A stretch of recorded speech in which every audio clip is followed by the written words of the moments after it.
warahmatullahi wabarakatuh. Rekan-rekan, izinkan saya di sini bersama kelompok saya mempresentasikan materi yang akan kami paparkan pada kesempatan kali ini adalah komponen pasif dan komponen aktif elektronika dalam perhitungan dan penggunaannya. Sebelum memulai semuanya, izinkan saya dan rekan-rekan saya memperkenalkan diri.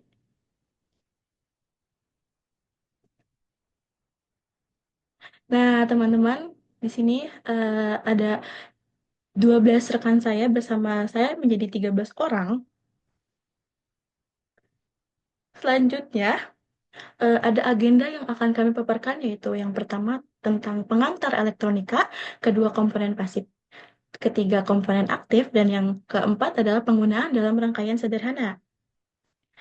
Nah, kalau belum teman-teman ingin tahu lebih lanjut tentang apa itu pengantar elektronika, penjelasan yang pertama akan disampaikan oleh rekan saya, yaitu Haikal. Silahkan. Baik, perkenalkan nama saya Haikal dengan NIM 1252. Yang pertama, di sini saya ingin memberitahu atau mana pentingnya memahami komponen. Yang pertama itu komponen pasif. Komponen pasif itu biasanya elemen dan tidak dapat menghasilkan energi seperti resistor, kapasitor, dan induktor. Dan yang kedua, komponen aktif. Komponen aktif biasanya elemen kontrol aliran energi dalam rangkaian seperti transistor, dioda, dan IC atau integrated circuit. Terima kasih. Nah, teman-teman gimana nih? Udah tahu kan apa itu komponen pasif dan komponen aktif? Selanjutnya, untuk ini akan dijelaskan oleh rekan saya. Nanda, silahkan. Baik, perkenalkan saya Nanda Amelia Putri dengan NIM 1234. Akan menjelaskan yang pertama, fungsi dalam rangkaian. Memahami fungsi komponen elektronika membantu dalam mendesain dan menganalisis rangkaian, serta mengoptimalkan performa dan efisiensi sistem elektronik yang dihasilkan. Kedua, dampak terhadap kinerja. Pilih komponen dengan tepat dapat berdampak signifikan terhadap kinerja keseluruhan rangkaian, termasuk stabilitas, kecepatan, dan konsumsi energi dari perangkat elektronik. Selanjutnya ada komponen pasif. Nah, komponen pasif akan dijelaskan oleh rekan saya, yaitu Mas Kafi, silahkan. Baik, di sini dengan saya Muhammad Kapi Gipari akan menjelaskan tentang resistor. Yang pertama ada jenis-jenis resistor. Resistor hadir dalam berbagai jenis seperti resistor tetap, variabel, dan non-linear. Masing-masing dengan karakteristik dan aplikasi unik yang mempengaruhi pengguna dalam rangkaian listrik. Dan sini ada cara menghitungnya.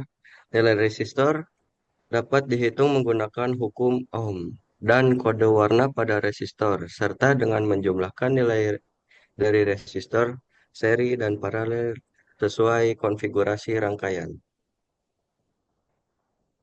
Jadi, teman-teman, untuk kapasitor akan dijelaskan oleh rekan saya, Sherly. Silahkan. Baik, saya Sarli Herlina Fitri akan menjelaskan kapasitor. Yang pertama, kapasitor menyimpan dan melepaskan energi listrik dengan tipe umum seperti kapasitor elektronik, keramik, dan tantalum, masing-masing sesuai untuk aplikasi tertentu. Yang kedua, menghitung nilai kapasitor melibatkan rumus yang mencakup nilai kapasitansi, tegangan kerja, dan energi yang disimpan, tergantung pada tipe dan aplikasi rangkaian. Nah, teman-teman, untuk induktor akan lebih tahu lagi oleh teman saya, itu Mas Yazid, silahkan. Terima kasih kepada moderator telah mengizinkan saya untuk menjelaskan induktor. Perkenalkan, nama saya Muhammad Yazid Fadila dengan NIM 1250. Di sini saya akan menjelaskan prinsip kerja induktor serta penghitungan nilai induktor. Untuk prinsip kerja induktor, Induktor itu sendiri berfungsi berdasarkan prinsip elektromagnetik, di mana arus listrik yang mengalir menciptakan medan magnet yang menyimpan energi, mempengaruhi arus dalam rangkaian. Untuk penghitungan nilai induktor, itu dilakukan dengan mempertimbangkan faktor-faktor seperti frekuensi operasi dan impedansi, serta konfigurasi rangkaian itu untuk memastikan kinerja yang diinginkan. Terima kasih, saya kembalikan ke moderator. Baik, terima kasih. Nah, teman-teman, kalian sudah paham kan sedikit tentang komponen pasif. Selanjutnya, kita akan perdalam lagi materi kita, yaitu ke komponen aktif.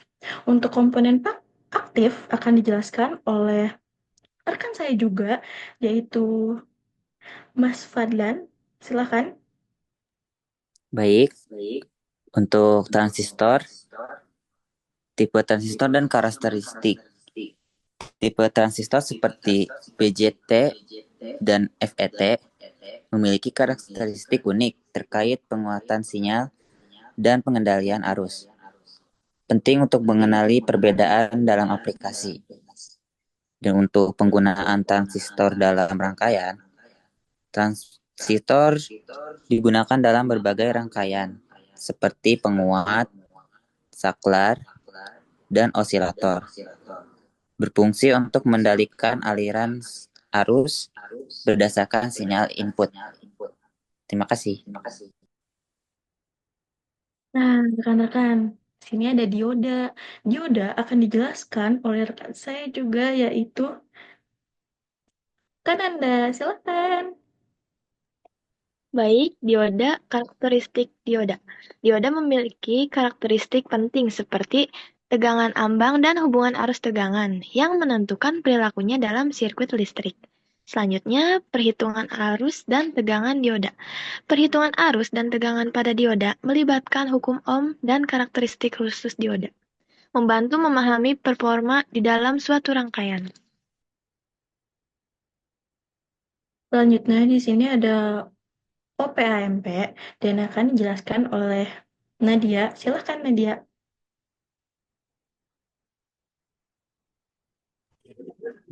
Ya, perkenalkan nama saya Nadia Nurabusina, NIM saya 1132, OPAMP, konfigurasi OPAMP dapat dikonfigurasi dengan beberapa cara seperti penguat non-interfersi dan interfersi, masing-masing memiliki aplikasi dan keunggulan tersendiri dalam pengelolaan sinyal.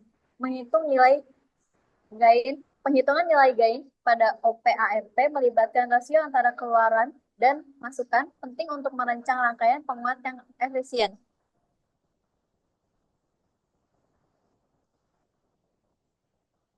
Baik, selanjutnya di sini kita akan masuk ke materi penggunaan dalam rangkaian sederhana. Nah, untuk slide ini akan dijelaskan oleh rekan saya, yaitu Mas Rio. Silakan. Ya baik, perkenalkan nama saya Rio Trisugiarto dengan NIM 1248. Sini akan memberitahukan contoh rangkaian dasar. Rangkaian yang pertama ini rangkaian menggabungkan resistor dan transistor untuk mengatur arus. Umumnya digunakan dalam amplifikasi sinyal dan pengendalian perangkat elektronik kecil. Dan kedua, rangkaian ini terdiri dari kapasitor dan induktor yang berfungsi dalam penyimpanan energi dan pengelolaan frekuensi, sering digunakan dalam filter dan osilator. Nah, untuk analisis rangkaian juga teman saya punya penjelasan yang sangat menarik, yaitu Astoria. Silakan. Baik, terima kasih. Di sini ada analisis rangkaian dibagi menjadi dua. Yang pertama metode superposisi. Metode ini memungkinkan analisis rangkaian dengan memecah sumber arus atau tegangan menjadi satu per satu. Sangat berguna untuk analisis rangkaian linear. Dan yang kedua, hukum Kirchhoff. Hukum ini mencakup hukum arus dan hukum tegangan yang mendasari analisis rangkaian listrik, memungkinkan perhitungan arus dan tegangan di setiap bagian rangkaian. Baik, untuk slide terakhir, kita akan serahkan ke Ervan untuk menjelaskannya. Silakan. Ya, perkenalkan nama saya Ervan Augustin dengan NIM 1088. Jadi, pada tahap ini ada dua proses utama yang dilakukan, yaitu simulasi rangkaian dan perakitan rangkaian. Pertama, simulasi rangkaian dilakukan dengan bantuan perangkat lunak. Tujuannya adalah untuk memvisualisasikan dan menganalisis rangkaian listrik sebelum dibuat secara fisik. Ini sangat membantu untuk memahami bagaimana rangkaian bekerja dan mengoreksi desain jika ada kesalahan, sehingga kita tidak langsung membuat rangkaian yang berpotensi gagal. Setelah simulasi selesai dan rangkaiannya dianggap benar, kita masuk ke tahap kedua, yaitu perakitan rangkaian. Di sini kita membangun rangkaian secara fisik dengan komponen-komponen yang sesuai. Proses ini membutuhkan keterampilan teknis seperti menyolder dan membaca diagram rangkaian listrik, agar hasil akhirnya efektif dan berfungsi dengan baik.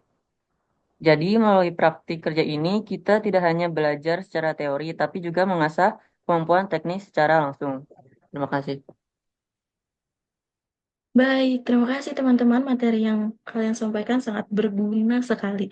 Semoga apa yang kami sampaikan tadi sangat berguna bagi rekan-rekan semua. Terima kasih atas atensi dan teman-teman. Sampai jumpa di diskusi selanjutnya. Wassalamualaikum warahmatullahi wabarakatuh.